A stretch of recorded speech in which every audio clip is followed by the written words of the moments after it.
Had a few people inquire about snare wire and what you can use and what you can't use and what size it is and what type it is and what's it made of. Basically, I'm going to tell you anything from around 24 gauge to maybe 22, maybe 26, right around in there. Baling wire is a little bit too big. This is a steel, just craft wire. It's coated green, so it's kind of nice. It works real well, very malleable. Really makes a nice snare, real easy. I'll show you a few snares here in a little bit.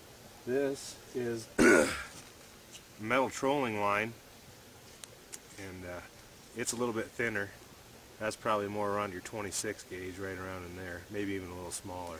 But it works real well, especially when you twist it together, and I'll show you how to twist it together also.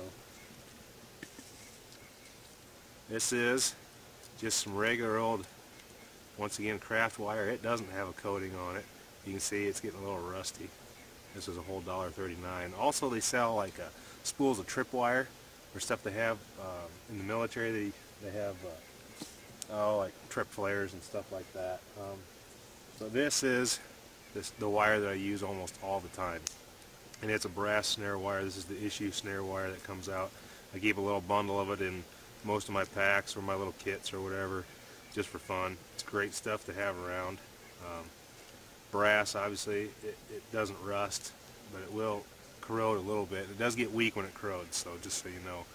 But it's great stuff. We can use this for not only making snares, we can use it for making little harnesses. And I'll do one here in a little bit for this cup. If you don't want to set it right on the fire, you want to hang it over your fire, you can make a harness do that. You can use it for making a candle harness. If you just have a regular candle, you can twist a little harness on it and hang it up.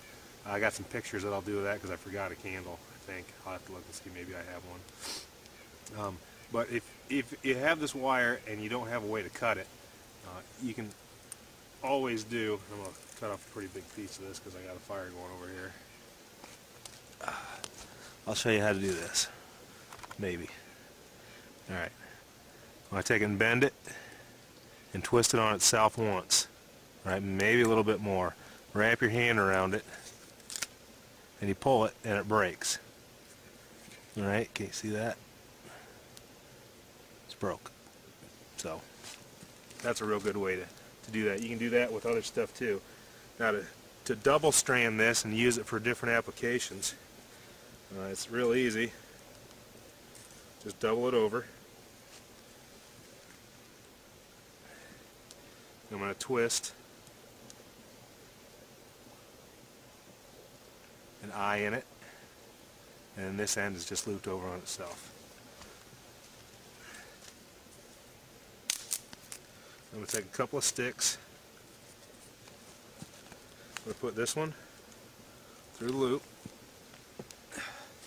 and then just going to step on it so it doesn't go anywhere. Alright, and this one I'm going to take and run through here, and then just put my hand on it. And it's easier. There's a real easy way to do it. That's the way if you don't have the spool. If you just have like a little roll of wire, if you have the spool, it's a whole lot easier just to run it through the spool. And then you can run it just like that. And we just keep spinning it.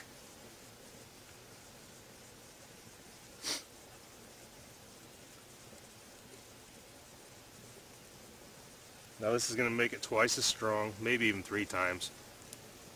When you let it go, there's going to be a little backlash, but not much.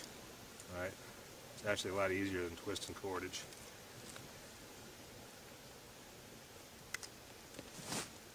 Alright, so now you can see the nice 2-strand twist. If we want to use this for a snare, we're going to take the end, we're going to fold it like that so it looks like an 8. Alright, then we're going to fold this down on top of itself. So you folded the 8 on top of itself. Then I'm going to untwist this side. And this will be what we attach to our drag or whatever we want. We'll run both my pieces right through there. That's about the size I want for a rabbit snare right there. So you can about fit your hand in there. For a squirrel, you only need one single strand to do it, and it's about that big, about 3 fingers. Right, and you can make a squirrel pole and all kinds of different stuff like that. But the whole idea is when that critter pulls on it, it tightens up that 8.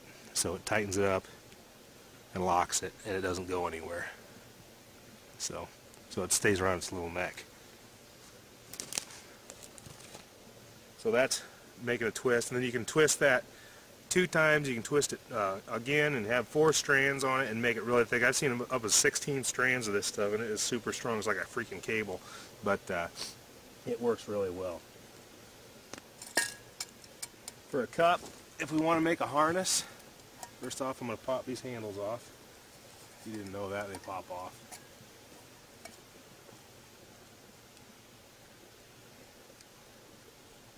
I might end up using, I can probably use this if I can get it undone. There we go. Now I'm going to take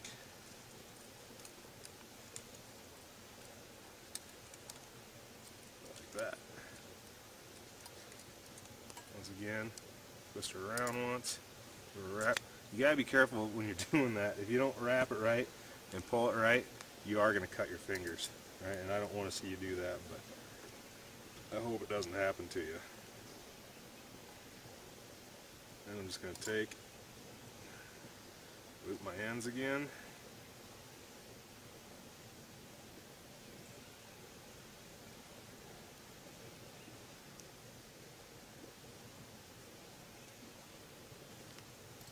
This one's got a lip on it, it's pretty easy.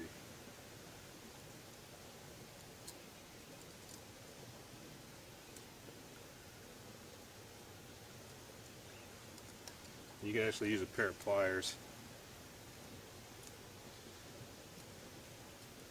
Tighten that up.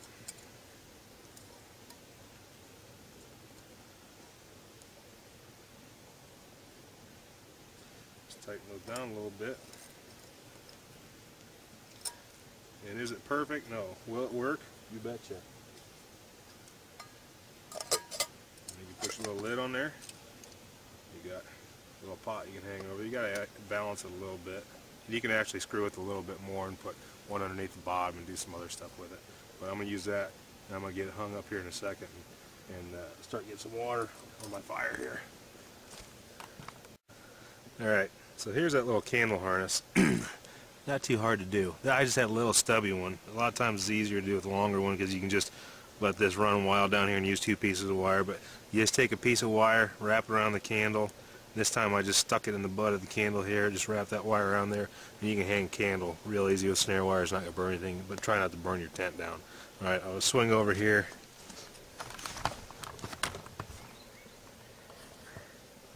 There is the pot. Little improvised pot with the wire harness on it, and then just hung it from a tree. So I built my fire strategically there so it wouldn't, so I could hang my pot on it. So anyway, a few uses of snare wire. Real handy thing to have in your kit. Like I said, you can sew with it, make snares with it, use it for improvising all kinds of stuff. So go out and find yourself some.